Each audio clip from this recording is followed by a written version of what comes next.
Ngāti Whātua is a iwi and Ōrākei is a hapu or a sub-tribe of the Ngāti Whātua iwi. We've been based in Tāmaki now for the last 300 years and Ōrākei is the centre of our universe.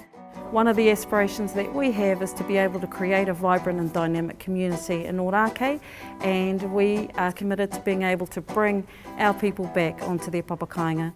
These homes have been created for Ngāti Whātua descendants, for the descendants of the hapu. A significant proportion of them will be first generation homeowners. Never in their lives have their families been able to own their own homes, so that's pretty stunning for me, and so too is the ability for our family to be able to raise their children together. The most important part of that is that we live as a really nice, warm, loving community.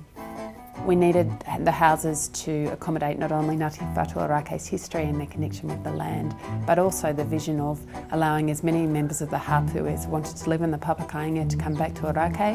That meant that we had to have a reasonable level of density and also a communal feel.